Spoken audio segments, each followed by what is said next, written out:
All welcome back to my YouTube channel ವಿಪು27. ಎಲ್ಲ ಹೇಗಿದ್ದೀರಾ? ಐ ಹೋಪ್ ಎಲ್ಲ ಚೆನ್ನಾಗಿದ್ದೀರಾ ಅಂತ ಅನ್ಕೋತಾ ಇದ್ದೀನಿ. ನಾನು ತುಂಬ ಚೆನ್ನಾಗಿದ್ದೀನಿ. ಈ ವ್ಲಾಗ್ ಏನು ಅಂದರೆ a day in my life, morning to evening routine ಹೇಗಿರುತ್ತೆ ಅಂತ ಅಂದ್ಬಿಟ್ಟು ತೋರಿಸ್ಕೊಡ್ತೀನಿ. ಹಾಗೆ ನಿತ್ವಿ ಜೊತೆ ಬೆಳಗಿಂದ ಸಂಜೆವರೆಗೂ ಹೇಗೆ ಕಳೆಯುತ್ತೆ ಅನ್ನೋದನ್ನು ಈ ವ್ಲಾಗ್ ಮುಖಾಂತರ ತೋರಿಸ್ತೀನಿ. ಫಸ್ಟ್ ಬೆಳಿಗ್ಗೆ ಎದ್ದಿದ ತಕ್ಷಣ ಬೆಡ್ಶೀಟ್ಸ್ ಎಲ್ಲ ಮಡಚಿಟ್ಬಿಟ್ಟು ಇನ್ನು ಆಚೆ ಬಂದು ಟೈಮ್ ನೋಡಿದ್ವಿ 5:50 ಆಗಿದ್ದು, ಇನ್ನೇನು 6 ಆಗ್ತಾ ಬರ್ತಿದ್ದು. ನಾನು ಬೆಳಗ್ಗೆ ಎದ್ದಿದ ತಕ್ಷಣ ಫಸ್ಟ್ ನಿತ್ವಿನ ಪ್ಯಾಂಪರ್ ಮಾಡ್ತೀನಿ. ಬಿಕಾಸ್ ದಿನ ಪೂರ್ತಿಯಲ್ಲಿ ಅವ್ರು ಗಲಾಟೆ ಮಾಡ್ತಿರ್ತಾರೆ, ನಾವು ಸಿಟ್ಟು ಮಾಡ್ಕೋತಾ ಇರ್ತೀವಿ, ಏನೋ ಒಂದು ನಡೀತಾ ಇರುತ್ತಲ್ವ. ಬಟ್ ಬೆಳಿಗ್ಗೆ ಆದರೆ ಆ ಥರ ಏನೂ ಇರಲ್ಲ, ಪೀಸ್ಫುಲ್ಲಾಗಿರುತ್ತೆ. ಅವರು ತುಂಬ ಪೀಸಾಗಿರ್ತಾರಲ್ವ, ಆವಾಗ ಒಂದು ಸ್ವಲ್ಪ ಹೊತ್ತು ಮುದ್ದು ಮಾಡಿದ್ರೆ ಚೆನ್ನಾಗಿರುತ್ತೆ ಅಂತಂದ್ಬಿಟ್ಟು ಪ್ರತಿದಿನ ಫಸ್ಟ್ ಬೆಳಗ್ಗೆ ಎದ್ದಿಸ್ಕೊಂಡು ಇನ್ನು ಅವ್ರ ಹತ್ರ ಸ್ವಲ್ಪ ಹೊತ್ತು ಮಾತಾಡಿಕೊಂಡು ಆಮೇಲೆ ನನ್ನ ದಿನಚರಿಯನ್ನು ಸ್ಟಾರ್ಟ್ ಮಾಡ್ತೀನಿ. ಫಸ್ಟ್ ಮೋಟ್ರಿಗೆ ನೀರು ಹಾಕ್ಬಿಡ್ತೀನಿ. ಬೇರೆ ಮೇಲೆ ಟ್ಯಾಂಕ್ ಇರುತ್ತಲ್ವ, ಸೊ ಮೋಟ್ರ್ ಆನ್ ಮಾಡಿಬಿಟ್ರೆ ಇನ್ನು ನೀರು ತುಂಬ್ಕೊಬಿಡುತ್ತೆ. ಇನ್ನು ಅಷ್ಟರಲ್ಲಿ ರಂಗೋಲಿ ಬಿಡಿಸ್ಕೊಳ್ಳೋಣ ಅಂತ ಅಂದ್ಬಿಟ್ಟು ಇನ್ನು ಆಚೆ ಎಲ್ಲ ಕಸ ಗುಡಿಸ್ಬಿಟ್ಟು ಇನ್ನು ನೀರು ಹಾಕ್ತಾಯಿದ್ದೀನಿ. ಆ್ಯಕ್ಚುಲಿ ಇವತ್ತು ಫ್ರೈಡೇ ಆಗಿರುತ್ತೆ, ಹಾಗಾಗಿ ಇನ್ನು ಸ್ವಲ್ಪ ಸ್ಪೆಷಲ್ಲು ಫ್ರೈಡೇ ಅಂದರೆ. ಹಾಗಾಗಿ ಇನ್ನು ಬೇಗ ಬೇಗ ನೀರು ಹಾಕ್ಕೊಂಡು ಕೆಲಸ ಮುಗಿಸ್ಕೊಂಡು ಪೂಜೆ ಮಾಡ್ಕೊಳ್ಳೋಣ ಅಂತಂದ್ಬಿಟ್ಟು ನೀರನ್ನ ಹಾಕ್ತಾಯಿದ್ದೀನಿ. ನಾನು ನೀರು ಹಾಕ್ತಿದ್ರೆ ನಮ್ಮ ನೆತ್ವಿ ದೂರ ಓಡಿ ಹೋಗ್ತಿದ್ದಾರೆ, ಅವ್ರ ಮೇಲೆ ಬೀಳುತ್ತೆ ಅಂತಂದ್ಬಿಟ್ಟು ನೀರು ಹಾಕಿಬಿಟ್ಟು ನಾನು ನೆಕ್ಸ್ಟ್ ರಂಗೋಲಿನ ಬಿಡಿಸ್ಕೊಳ್ಳೋಣ ಅಂತಂದ್ಬಿಟ್ಟು ಬಿಡಿಸ್ಕೊತಾ ಇದ್ದೀನಿ. ಆ್ಯಕ್ಚುಲಿ ನಾನು ನೆತ್ವಿನ ಚೇರ್ ಮೇಲೆ ಕೂರಿಸಿದ್ದೀನಿ, ಬಟ್ ಅವ್ರು ಚೇರ್ ಮೇಲೆ ಕೂತ್ಕೋದಿರ ಆ ಕಡೆ ಈ ಕಡೆ ಓಡಾಡ್ತಿದ್ದಾರೆ. ನಮ್ಮ ಮನೆ ಸ್ವಲ್ಪ ಮೇನ್ ರೋಡ್ಗಿರುತ್ತೆ, ಹಾಗಾಗಿ ಗಾಡಿಗಳು ಸ್ಕೂಲ್ ವ್ಯಾನ್ಸ್ ಇನ್ನು ಬಸ್ ಎಲ್ಲ ಬಂದು ಹೋಗ್ತಿರುತ್ತಲ್ಲ, ಸ್ವಲ್ಪ ಭಯ ಆಗುತ್ತೆ ಇವರೆಲ್ಲಿ ಬೇಗ ಬಿಡ್ತಾರೋ ಅಂತ. ಹಾಗಾಗಿ ಅವ್ರನ್ನೊಂದು ಸ್ವಲ್ಪ ಹೊತ್ತು ಕೇರ್ಫುಲ್ಲಾಗಿ ನೋಡಿಕೊಂಡು ನಮ್ಮ ಕೆಲಸ ಮಾಡ್ಕೋಬೇಕು. ಒಂದು ಸ್ವಲ್ಪ ಹೊತ್ತು ಯಾಮಾರಿದ್ದೀವಿ ಅಂದರೆ ಅವ್ರಿಗೆ ಗೊತ್ತಾಗಲ್ವಲ್ಲ, ಓಡಿ ಹೊಟ್ಟೋಗ್ತಾರೆ. ಅದೊಂದು ಸ್ವಲ್ಪ ಭಯ ನನಗೆ ಬೆಳಗಿನ ಹೊತ್ತು ರಂಗೋಲಿ ಹಾಕೋವಾಗ ಇನ್ನು ಅವರೆಲ್ಲ ಓಡೋಟೋಗ್ತಾರೋ ಅಂತ. ಇನ್ನು ಅವ್ರನ್ನ ಸ್ವಲ್ಪ ಆಟ ಆಡಿಸ್ಕೊತಾ ನಾನು ಹಾಗೆ ರಂಗೋಲಿನ ಬಿಡಿಸ್ಕೊತಾ ಇದ್ದೀನಿ. ಆ್ಯಕ್ಚುಲಿ ಇವತ್ತು ಫ್ರೈಡೇ ಅಲ್ವಾ, ಹಾಗಾಗಿ ಒಂದು ಸ್ವಲ್ಪ ಚೆನ್ನಾಗಿರೋದು ದೊಡ್ಡದು ಹಾಕ್ಕೊಳ್ಳೋಣ ಅಂತ ಅಂದ್ಬಿಟ್ಟು ಹಾಕ್ಕೋತಾ ಇದ್ದೀನಿ. ನಾನು ಮುಂಚೆ ಯಾವಾಗೂ ರಾತ್ರಿನೇ ರಂಗೋಲಿನ ಬಿಡಿಸ್ಕೊಬಿಡ್ತಿದ್ದೆ. ಬೆಳಗ್ಗೆ ಅದೇ ನಿತ್ವಿನ ನೋಡ್ಕೊಂಡೆಲ್ಲ ಹಾಕ್ಲಿಕ್ಕೆ ಆಗಲ್ಲ ಅಂತಂದ್ಬಿಟ್ಟು, ಇನ್ನು ರಾತ್ರಿ ಹಾಕಿದ್ರೆ ಅಷ್ಟೊಂದು ಚೆನ್ನಾಗಿರ್ತಾ ಇಲ್ಲ, ಹಾಗಾಗಿ ಬೆಳಿಗ್ಗೆನೇ ಹಾಕ್ಕೊಳ್ಳೋಣ ಬಿಡು, ಸ್ವಲ್ಪ ಕಷ್ಟ ಆದರೂ ಅಂತ ಅಂದ್ಕೊಬಿಟ್ಟು ಈಗ ಬೆಳಿಗ್ಗೆನೇ ಹಾಕ್ಕೋತಾ ಇದ್ದೀನಿ. ಇವತ್ತೊಂದು ಸ್ವಲ್ಪ ದೊಡ್ಡ ರಂಗೋಲಿ ಹಾಕ್ಕೋತಾ ಇದ್ದೀನಿ, ಫ್ರೈಡೇ ಅಲ್ವಾ. ಹಾಗಾಗಿ ನನಗೇನು ಅಷ್ಟೊಂದು ಜಾಸ್ತಿ ರಂಗೋಲಿ ಎಲ್ಲ ಬರೋಲ್ಲ, ತುಂಬ ಕಮ್ಮಿ ಬರುತ್ತೆ. ಎಲ್ಲ ಒಂದು 10 ಒಳಗಡೆನೇ ಬರೋದು. ಇನ್ನೊಂದು ಸ್ವಲ್ಪ ದೊಡ್ಡ ಬಂದರೂ 1-2 ಬರುತ್ತಷ್ಟೇ. ಅದರಲ್ಲಿ ಇದು ಸ್ವಲ್ಪ ಚೆನ್ನಾಗಿ ಬರೋದು. ನಾನು ಫ್ರೀಕ್ವೆಂಟಾಗಿ ಇದನ್ನು ಹಾಕ್ತಾ ಇರ್ತೀನಿ. ಅಂದರೆ ಏನಾದರೂ ಸ್ವಲ್ಪ ಈ ಥರ ಫ್ರೈಡೇನೋ ಇಲ್ಲಾಂದರೆ ಈ ಥರ ಏನಾದರೂ ಒಂದು ಸ್ವಲ್ಪ ಸ್ಪೆಷಲ್ ಬಂದಾಗ ಈ ಥರ ಹಾಕ್ಕೊಬಿಡ್ತೀನಿ. ಈ ರಂಗೋಲಿನೇ ತುಂಬ ನಾನು ಹಾಕೋದು. ಇಲ್ಲಾಂದರೆ ಇನ್ನು ಫೋನಲ್ಲಿ ನೋಡಿಕೊಂಡು ಹಾಕ್ಕೋತೀನಿ. ಇವತ್ತು ಫ್ರೈಡೇ ಅಲ್ವಾ, ಹಾಗಾಗಿ ಒಬ್ಬಕ್ಕ ಹೂವು ಕಿತ್ಕೊಂಡು ಹೋಗ್ತೀನಿ ಅಂತ ಹೇಳಿಬಿಟ್ಟು ಕೇಳಿ ಬಂದರು. ಆಯಿತು ಕಿತ್ಕೊಳ್ಳಿ, ನಮಗೂ ಸ್ವಲ್ಪ ಬಿಟ್ಟು ಅಂತ ಹೇಳಿಬಿಟ್ಟು ಇನ್ನು ನಾನು ರಂಗೋಲಿನ ಹಾಕ್ಕೋತಾ ಇದ್ದೀನಿ. ಆ್ಯಕ್ಚುಲಿ ಈ ಥರ ಫ್ರೈಡೇ ದಿನ ಏನು ಅಂದರೆ ನಮ್ಮ ಗಾರ್ಡನಲ್ಲಿ ಸ್ವಲ್ಪ ಹೂವು ಜಾಸ್ತಿ ಇರುತ್ತಲ್ವ, ಹಾಗಾಗಿ ಎಲ್ಲ ಬಂದು ಕಿತ್ಕೊಂಡು ಹೋಗ್ತಾ ಇರ್ತಾರೆ. ಇನ್ನು ನಾನು ಕಿತ್ಕೊಳ್ಳಿ ಬಿಡು ಅಂತ ಹೇಳಿಬಿಟ್ಟು ಇನ್ನು ರಂಗೋಲಿನ ಹಾಕ್ಕೋತಾ ಇದ್ದೀನಿ. ಇನ್ನು ರಂಗೋಲಿ ಎಲ್ಲ ಮುಗೀತು ಹಾಕಿದ್ದು, ಇನ್ನು ಕೆಂಪು ಮಣ್ಣು ಬಿಡಿಸ್ಕೊಂಡು ರಂಗೋಲಿನ ಹಾಕ್ಕೋತಾ ಇದ್ದೀನಿ. ನಮ್ಮ ನೆತ್ವಿ ಮೇಲೆ ಒಂದೊಂದು ಸಲ ಫುಲ್ ಕೋಪ ಬಂದುಬಿಡುತ್ತೆ ಅವ್ರು ಮಾಡೋ ತೀಟೆ ಕೆಲಸಕ್ಕೆ. ಇನ್ನೇನು ಮಾಡೋಕ್ಕಾಗಲ್ವಲ್ಲ, ಮಕ್ಕಳು ಅವ್ರು ಹೇಳಿದ್ರೂ ಅವ್ರು ಅರ್ಥ ಮಾಡ್ಕೊಳ್ಳೋ ಸ್ಟೇಜಲ್ಲಿ ಅವ್ರು ಇರಲ್ಲ. ನಾವೇನಾದರೂ ಬೈತಾ ಇರ್ತೀವಿ ಅಂದರೆ ಏನೋ ಒಂಥರ ಅವ್ರಿಗೂ ಎಕ್ಸೈಟ್ಮೆಂಟ್ ಹಾಕ್ಬಿಟ್ಟು ಇನ್ನು ಸ್ವಲ್ಪ ತೀಟೆ ಜಾಸ್ತಿ ಮಾಡ್ತಾರೆ. ಇನ್ನು ನಾವೇನೂ ಮಾಡಲಿಕ್ಕಾಗಲ್ಲ. ಒಂದೊಂದು ಸಲ ಕೋಪ ಬಂದಾಗ ಅದನ್ನು ಒದೇನೂ ಬೀಳುತ್ತೆ, ಇನ್ನೇನು ಮಾಡೋಕ್ಕಾಗಲ್ವಲ್ಲ. ಆವಾಗವಾಗ ಒಂದೊಂದು ಬೀಳ್ತಾ ಇರುತ್ತೆ, ಸ್ವಲ್ಪ ಭಯ ಇರಲಿ ಅಂತಂದ್ಬಿಟ್ಟು. ಇನ್ನು ರಂಗೋಲಿ ಎಲ್ಲ ಮುಗಿಸ್ಬಿಟ್ಟು ನಾನು ನೆತ್ವಿನ ಒಳಗಡೆ ಕರ್ಕೊಬಂದುಬಿಟ್ಟೆ. ಇನ್ನು ವಾಷಿಂಗ್ ಮಿಷಿನ್ಗೆ ಬಟ್ಟೆ ಹಾಕೋಣ ಅಂತ ಹೇಳಿಬಿಟ್ಟು ವಾಷಿಂಗ್ ಮಿಷಿನ್ಗೆ ಬಟ್ಟೆನ ಹಾಕ್ಕೋತಾ ಇದ್ದೀನಿ. ಬೆಳಗ್ಗೆನೇ ಬಟ್ಟೆ ಹಾಕಿಬಿಟ್ರೆ ಏನಾಗುತ್ತೆ ಅಂದರೆ ಬೇಗ ಒಣಗಾಕ್ಕೊಬಿಡ್ತೀವಲ್ವ, ಆದಷ್ಟು ಬೇಗ ಒಣಗೋಗುತ್ತೆ, ಆಮೇಲೆ ಮಡ್ಚಿಟ್ಕೊಬಿಡ್ಬೋದು ಅನ್ನೋ ಥರ. ಇನ್ನು ವಾಷಿಂಗ್ ಮಿಷಿನ್ಗೆಲ್ಲ ಬಟ್ಟೆ ಹಾಕ್ಬಿಟ್ಟು ಇನ್ನು ನೆಕ್ಸ್ಟ್ ಬಂದು ಮನೇಲಿ ಕಸ ಗುಡಿಸ್ಕೊತಾ ಇದ್ದೀನಿ. ನಿನ್ನೆನೇ ಕ್ಲೀನಾಗೆ ಮಾಪೆಲ್ಲ ಹಾಕಿ ಎತ್ತಿಟ್ಕೊಂಡಿದ್ದೆ, ಹಾಗಾಗಿ ಇವತ್ತೇನು ಕಷ್ಟ ಆಗೋಲ್ಲ ಜಾಸ್ತಿ. ಬೇಗನೆ ಮನೆಯಲ್ಲೆಲ್ಲ ಕಸ ಗುಡಿಸ್ಕೊಬಿಟ್ಟು ಇನ್ನು ಇವತ್ತು ಬೀನ್ಸ್ ಸಾಂಬಾರು ಮಾಡೋಣ ಅಂತಂದ್ಬಿಟ್ಟು ಬೇಳೆನ ತೊಳ್ಕೊಬಂದು ಇನ್ನು ಸ್ಟವ್ ಮೇಲೆ ಇಡೋಣ. ನಾನು ಆಚೆ ಕಡೆ ಕಸ ಗುಡಿಸೋಷ್ಟೊತ್ತಿಗೆ ಬೇಳೆನೂ ಕುದಿಯುತ್ತೆ ಅಂತ ಅಂದ್ಬಿಟ್ಟು ಇದು ಇಡ್ತಾ ಇದ್ದೀನಿ. ಇನ್ನು ಬೀನ್ಸ್ ಆಲ್ರೆಡಿ ರಾತ್ರಿನೇ ಬಿಡಿಸಿಟ್ಟಿದ್ದೆ, ಇನ್ನು ಅದನ್ನು ಹಾಕ್ಕೊಬಿಟ್ಟು ಕುದಿಲಿಕ್ಕಿಟ್ಟು ನಮ್ಮ ನೆತ್ವಿನ ಮಂಚದ ಮೇಲೆ ಕೂರಿಸಿ ಸ್ವಲ್ಪ ಸ್ನ್ಯಾಕ್ಸ್ ಕೊಟ್ಟು ನಾನು ಆಚೆ ಕಸನ ಗುಡಿಸ್ಕೊತಾ ಇದ್ದೀನಿ. ಇವತ್ತು ಟೊಮೆಟೊ ಬಿಡಿಸ್ಲಿಕ್ಕೆ ಅಂತ ಬರ್ತಿದ್ರು, ಇನ್ನು ಅವ್ರಿಗೂ ಸಾಂಬಾರು ಬೇಕಲ್ವ, ಹಾಗಾಗಿ ಸ್ವಲ್ಪ ಬೇಗ ಮಾಡೋಣ ಅಂತ ಇಟ್ಟೆ. ನೆಕ್ಸ್ಟ್ ಏನೋ ಹೂವು ಕಿತ್ಕೊಬರೋದು. ಹೂವು ಅಂತ ಹೇಳಿದ ತಕ್ಷಣ ನಮ್ಮ ನೆತ್ವಿ ಓಡೋಗು ಬುಟ್ಟಿ ತೊಗೊಂಬಂದುಬಿಡ್ತಾರೆ. ಅವ್ರಿಗೆ ಫುಲ್ ಇಷ್ಟ ಹೂವು ಕಿತ್ಕೊಬರೋದು ಅಂತಂದರೆ, ಬುಟ್ಟಿನೇ ಇಟ್ಕೊಂಡು ಓಡಾಡ್ತಾನೆ ಇರ್ತಾರೆ. ನಾವು ಒಂದು ಸರಿ ಹೇಳಿದ್ದೀವಿ ನೆತ್ವಿ ಹೂವು ಕಿತ್ಕೊಬರೋಣ ಅಂತಂದ್ಬಿಟ್ಟು, ಅವ್ರು ಅದೇ ಕೆಲಸವಾಗಿ ಬುಟ್ಟಿ ಇಟ್ಕೊಂಡು ನಮ್ಮ ಹಿಂದೆನೇ ಓಡ್ತಾ ಇರ್ತಾರೆ. ಯಾವಾಗ ಹೋಗೋಣ ಬನ್ನಿ ಹೋಗೋಣ ಅಂತಂದ್ಬಿಟ್ಟು. ಇನ್ನು ಅವ್ರನ್ನೂ ಕರ್ಕೊಬಂದು ಒಂದು ಚೇರ್ ಹಾಕ್ಬಿಟ್ಟು ಅಲ್ಲಿ ಕೂರಿಸಿ ಇನ್ನು ನೆಕ್ಸ್ಟ್ ನಾನು ಹೂವನ್ನ ಕಿತ್ಕೋತಾ ಇದ್ದೀನಿ. ಆ್ಯಕ್ಚುಲಿ ಸ್ನಾನ ಮಾಡ್ಕೊಬಂದು ಕಿತ್ಕೊಳ್ಳೋಣ ಅಂತ ಅಂದ್ಕೊಂಡೆ. ಏನಾಗ್ಬಿಟ್ಟಿದೆ ಅಂದರೆ ಇವತ್ತು ಫ್ರೈಡೇ ಅಲ್ವಾ, ಎಲ್ಲರೂ ಬಂದು ಕಿತ್ಕೊಂಡು ಹೋಗ್ತಾ ಇರ್ತಾರೆ. ನಾವು ಅವ್ರಿಗೆ ಬೇಡ ಅನ್ಲಿಕ್ಕೆ ಆಗಲ್ವಲ್ಲ. ಬಟ್ ನಮಗೆ ಶುಕ್ರವಾರ ದೇವ್ರ ಮನೆಯಲ್ಲಿ ಹೂವು ಇಡಲಿಕ್ಕಿಲ್ಲ ಅಂದರೆ ಅಷ್ಟೊಂದು ಚೆನ್ನಾಗಿರಲ್ಲ, ಒಂದು ಸ್ವಲ್ಪ ಬೇಜಾರಾಗುತ್ತೆ. ಇಷ್ಟು ಹೂವು ಇಟ್ಕೊಂಡು ದೇವ್ರ ಮನೇಲಿ ಒಂದು 4 ಹೂವು ಇಡ್ಲಿಕ್ಕೆ ಆಗಿಲ್ಲ ಅಂತಂದ್ಬಿಟ್ಟು. ಇನ್ನು ನಾವು ಯಾರಾದರೂ ಕಿತ್ಕೋತಾ ಇದ್ದರೆ ಬೇಡ ಅನ್ಲಿಕ್ಕಾಗಲ್ಲ, ಯಾರಿಗೆ ಕಿತ್ಕೊಂಡು ಹೋದ್ರೂ ಎಲ್ಲ ದೇವ್ರಿಗೆ ಕೊಡ್ತಾರಲ್ವ, ಹಾಗಾಗಿ ಬೇಡ ಅನ್ಲಿಕ್ಕಾಗಲ್ಲ ಅಂತಂದ್ಬಿಟ್ಟು ಸ್ವಲ್ಪ ಕಿತ್ಕೊಂಡು ಹೋಗೋಣ, ಇನ್ನು ಮಿಕ್ಕಿರೋವಿದ್ರೆ ಯಾರಾದರೂ ಕಿತ್ಕೊಂಡು ಹೋಗ್ತಾರೆ ಬಿಡು ಅಂತಂದ್ಬಿಟ್ಟು ಕಿತ್ಕೊಬರ್ತಾ ಇದ್ದೀನಿ. ಇವತ್ತು ನಮ್ಮ ಚೇಪೆ ಮರದಲ್ಲಿ ಒಂದು ಚೇಪೆಕಾಯಿ ಹಣ್ಣಾಗಿತ್ತು, ಅದನ್ನು ನೆತ್ವಿಗೆ ಕೊಟ್ಟೆ. ಮುಂಚೆ ಏನು ಅಂದರೆ ಏನಾದರೂ ಸಿಕ್ಕಿದ್ರೆ, ಅಂದರೆ ಇನ್ ಕೇಸ್ ಈ ಥರ ಏನಾದರೂ ಇರಲಿ ನಾವು ಫಸ್ಟ್ ತಿನ್ಕೊಬಿಡ್ತೀವಲ್ವ. ಮಕ್ಕಳಾದಮೇಲೆ ಏನಂದರೆ ನಮ್ಗೆ ಏನೇ ಇರಲಿ ಇದನ್ನ ಹಂಗೆ ಇಟ್ಟಿದ್ರೆ ಮಕ್ಕಳು ತಿಂತಾರೆ ಅಂತ ಅನ್ಕೋತೀವಿ. ನಮ್ಮ ತಂದೆ ತಾಯಿ ನಮ್ಗೆ ಹಾಗೆ ಮಾಡಿರ್ತಾರಲ್ಲ, ನನಗೆ ಇವಾಗ ಹಂಗೆ ಅನಿಸುತ್ತೆ. ಏನೇ ಇರಲಿ ಫಸ್ಟ್ ನೆತ್ವಿಗೆ ಎತ್ತಿಡೋಣ, ನೆತ್ವಿ ಬಂದಮೇಲೆ ಕೊಡೋಣ. ಅವ್ರು ಎಕ್ಸೈಟ್ ಆಗ್ತಾರಲ್ವ, ಅದು ಆ ಖುಷಿ ನೋಡಿಬಿಟ್ರೆ ಏನೋ ಒಂದು ಸ್ವಲ್ಪ ಮನಸ್ಸಿಗೆ ಎಷ್ಟು ಖುಷಿ ಆಗಿಬಿಡುತ್ತೆ ತಾಯಿಗೆ. ನನಗೆ ಅಂತಲ್ಲ, ಎಲ್ಲರಿಗೂ ಹಾಗೆ. ನೋಡಿ ನಮ್ಮ ಚೇಪೆ ಮರದಲ್ಲಿ ಎಷ್ಟೊಂದು ಕಾಯಿ ಇದೆಯೋ. ಇನ್ನು ಮನೆ ಒಳಗಡೆ ಬಂದು ಹೂವೆಲ್ಲ ಕಿತ್ಕೊಬಂದು ಅಷ್ಟರಲ್ಲಿ ಬೀನ್ಸ್ ಎಲ್ಲ ಚೆನ್ನಾಗಿ ಬೆಂದಿತ್ತು. ಇನ್ನು ಖಾರ ರೆಡಿ ಮಾಡ್ಕೊಳ್ಳೋಣ ಅಂತಂದ್ಬಿಟ್ಟು ರೆಡಿ ಮಾಡ್ಕೊತಾ ಇದ್ದೀನಿ. ಒಣಕೊಬ್ಬರಿ ಅಂಡ್ ಕಡಲೆ ಬೀಜನ ಮಿಕ್ಸಿ ಮಾಡಿಟ್ಕೊಂಡಿದ್ದೆ. ಆ್ಯಂಡ್ ಹಾಗೆ ಸ್ವಲ್ಪ ಈರುಳ್ಳಿ, ಬೆಳ್ಳುಳ್ಳಿ, ಹಾಗೆ ಟೊಮ್ಯಾಟೊ, ಸ್ವಲ್ಪ ಹುಣಸೆಕಾಯಿ, ಇನ್ನು ಧನಿಯಾ ಪುಡಿ, ಸ್ವಲ್ಪ ಖಾರ ಪುಡಿ, ಹಾಗೆ ಸ್ವಲ್ಪ ಅರಿಶಿನ ಪುಡಿ, ಇನ್ನು ಹಾಗೆ ಸ್ವಲ್ಪ ಜೀರೆ ಮೆಂತೆ ಪುಡಿನೂ ಸೇರಿಸ್ಕೊಂಡು, ನಿಮ್ಮ ಹತ್ರ ಕೊತ್ತಂಬರಿ ಸೊಪ್ಪಿದ್ರೆ ಸೇರಿಸ್ಕೊಳ್ಳಿ. ನನ್ನ ಹತ್ರ ಖಾಲಿ ಆಗಿದೆ, ಹಾಗಾಗಿ ಹಾಕ್ಕೊಡ್ತಾ ಇಲ್ಲ. ಚೆನ್ನಾಗಿ ಪೇಸ್ಟ್ ಮಾಡ್ಕೊಬಿಟ್ಟು ಇನ್ನು ಅದರಲ್ಲಿ ಸೇರಿಸ್ಕೊಬಿಡೋದೆ. ಇವತ್ತೇನು ಜಾಸ್ತಿ ಜನ ಬರ್ತಾ ಇಲ್ಲ, ಹಾಗಾಗಿ ಸ್ವಲ್ಪ ಕಮ್ಮಿ ಕ್ವಾಂಟಿಟಿಯಲ್ಲೇ ಮಾಡ್ಕೋತಾ ಇದ್ದೀನಿ. ಪ್ರತಿದಿನ ಒಂದು 5-6 ಜನ ಬರ್ತಿದ್ರು, ಬಟ್ ಇವತ್ತೇನು ಅಂದರೆ ಇನ್ನು 3 ಜನಕ್ಕೆ ಮಾತ್ರನೇ, ಹಾಗಾಗಿ ಅನ್ನನೂ ಕುಕ್ಕರಲ್ಲೇ ಇಟ್ಕೊಬಿಡ್ತಾ ಇದ್ದೀನಿ. ಅವ್ರು ಮುದ್ದೆ ತಿನ್ನಲ್ಲ, ಹಾಗಾಗಿ ಅನ್ನನೇ ಮಾಡ್ಕೊಳ್ಳೋದು. ಇನ್ನು ಅನ್ನನ ಒಂದು ಕಡೆ ಇಟ್ಬಿಟ್ಟು ಸಾಂಬಾರಿಗೆ ಖಾರ ಹಾಕಿದ್ದೀವಲ್ಲ, ಇನ್ನೊಂದು ಸಲ ಕಲಿಸ್ಬಿಟ್ಟು ಕುದಿಲಿಕ್ಕೆ ಅಂತ ಹೇಳಿಬಿಟ್ಟು ಇಟ್ಟೆ. ಇನ್ನು ಅಷ್ಟರಲ್ಲಿ ರಾತ್ರಿಯೇ ಪಾತ್ರೆನೆಲ್ಲ ತೊಳ್ಕೊಂಡಿರ್ತೀವಲ್ವ, ಅದನ್ನು ಜೋಡಿಸ್ಕೊಳ್ಳೋಣ ಅಂತಂದ್ಬಿಟ್ಟು ಈಗ ಜೋಡಿಸ್ಕೊತಾ ಇದ್ದೀನಿ. ಏನಂದರೆ ನಾವು ರಾತ್ರಿಯೇ ಕ್ಲೀನಾಗಿ ಪಾತ್ರೆ ಎಲ್ಲ ತೊಳ್ಕೊಬಿಟ್ಟಿದ್ದೀವಿ ಅಂದರೆ ಬೆಳಿಗ್ಗೆಗೆ ಒಂದು ಸ್ವಲ್ಪ ಚೆನ್ನಾಗಿರುತ್ತೆ, ಪೀಸ್ಫುಲ್ಲಾಗಿರುತ್ತೆ ಕೆಲಸ ಮಾಡ್ಕೊಳ್ಳಿಕ್ಕೆ. ಪಾತ್ರೆಯಲ್ಲಿ ನೋಡ್ತಿದ್ರೆ ಬೇರೆ ಕೆಲಸ ಮಾಡಲಿಕ್ಕೂ ಆಗಲ್ಲ, ಹಾಗೆ ಪಾತ್ರೆ ತೊಳಿಯೋಕ್ಕೂ ಆಗಲ್ಲ. ಬೆಳಿಗ್ಗೆ ರಾತ್ರಿಯೇ ಒಂದು ಸ್ವಲ್ಪ ಒಂದು ಅರ್ಧ ಗಂಟೆ ಲೇಟ್ ಆದರೂ ಪರವಾಗಿಲ್ಲ, ಈ ಕೆಲಸಗಳೆಲ್ಲ ರಾತ್ರಿ ಮುಗಿಸ್ಕೊಬಿಟ್ಟಿದ್ದೀವಿ ಅಂದರೆ ಬೆಳಗ್ಗೆ ಒಂದು ಸ್ವಲ್ಪ ಪೀಸ್ಫುಲ್ಲಾಗಿ ಡೇ ಅನ್ನೋದು ನಡೆಯುತ್ತೆ. ಇನ್ನು ನಾವು ವಾಷಿಂಗ್ ಮಿಷಿನ್ಗೆ ಬಟ್ಟೆ ಹಾಕಿದ್ವಲ್ಲ, ಇನ್ನು ಅದನ್ನು ಆಗಿತ್ತು. ಇನ್ನು ಒಣಗಾಕೊಳ್ಳೋಣ ಅಂತ ಹೇಳಿಬಿಟ್ಟು ಒಣಗಾಕೋತಾ ಇದ್ದೀನಿ. ನಾನೇನೋ ನೆತ್ವಿನ ಕಾರ್ ಮೇಲೆ ಕೂರಿಸ್ಬಿಟ್ಟು ಬಟ್ಟೆನ ಒಣಗಾಕೋತಾ ಇದ್ದೀನಿ. ಇನ್ ಕೇಸ್ ಅವ್ರು ಕೆಳಗಡೆ ಇಳ್ಕೊಂಡಿದ್ದಾರೆ ಅಂದರೆ ಅವ್ರಿಗೆ ಎಕ್ಸೈಟ್ಮೆಂಟಲ್ಲಿ ಎತ್ಕೊಡ್ಬೇಕು ಅಂತ ಅನ್ಕೋತಾರೆ. ಎತ್ಕೊಡೋ ಇದರಲ್ಲಿ ಕೆಳಗಡೆ ಹಾಕ್ಬಿಟ್ಟು ಕ್ಲೀನಾಗಿ ಉಜ್ಕೊಬಿಡ್ತಾರೆ ಎಲ್ಲ ಬಟ್ಟೆನ. ಇನ್ನು ವಾಶ್ ಮಾಡಿರೋ ಮತ್ತೆ ವಾಶ್ ಮಾಡಬೇಕಾಗತ್ತೆ ಅಂತಂದ್ಬಿಟ್ಟು ಅವ್ರನ್ನ ಮೇಲೆ ಕೂರಿಸ್ಬಿಟ್ಟು ಇನ್ನು ನನ್ನ ಕೆಲಸ ನಾನು ಮಾಡ್ಕೋತಾ ಇದ್ದೀನಿ. ಅವರು ಏನೋ ಒಂಥರ ಏನಾದರೂ ಕೆಲಸ ನಮ್ಗೆ ಮಾಡಿಕೊಡ್ತಾ ಇದ್ದಾಗ ಅವರು ಎಕ್ಸೈಟ್ಮೆಂಟಲ್ಲಿ ಖುಷಿಯಲ್ಲಿ ಮಾಡ್ತಿರ್ತಾರೆ, ಬಟ್ 1-2 ಕೆಲಸ ಆಗಿಬಿಡುತ್ತೆ. ಅವ್ರನ್ನೇನು ಅನ್ಲಿಕ್ಕಾಗಲ್ವಲ್ಲ. ಸುಮ್ಮನೆ ಹೊಡೆದ್ರೆ ಏನು ಬರುತ್ತೆ, ಸುಮ್ಮನೆ ಒಂದೊಂದು ಸಲ ಕೋಪದಲ್ಲಿ ಕೈ ಮಾಡ್ಕೊಬಿಡ್ತೀವಿ. ಚಿಕ್ಕದಾಗಿ, ಅದೇನು ದೊಡ್ಡದಾಗಿ ಹೊಡಿಯಲ್ಲ, ಚಿಕ್ಕದಾಗಿ ಹೊಡಿತೀವಿ ಅಷ್ಟೇ. ಸುಮ್ಮನೆ ಅವ್ರು ಅಳ್ತಾರೆ ಅಂತಂದ್ಬಿಟ್ಟು ಬೇಡ ಅಂತ ಹೇಳ್ಬಿಟ್ಟು ಕೂರಿಸ್ಕೊಂಡಿದ್ದೆ. ನೋಡಿ ಕೂತಿದ್ದಾರೆ. ಕಾರ್ ಕವರ್ ಸ್ವಲ್ಪ ಅರ್ಧೋಗಿದ್ದಾರೆ, ಮಿಕ್ಕಿದ್ದೆಲ್ಲ ಅವರೇ ಅರ್ಧಾಕ್ತಿದ್ದಾರೆ. ಏನು ಮಾಡೋಣ. ಇನ್ನು ನೆಕ್ಸ್ಟ್ ಸಾಂಬಾರು ಕುದೀತಾ ಇದ್ದೆ.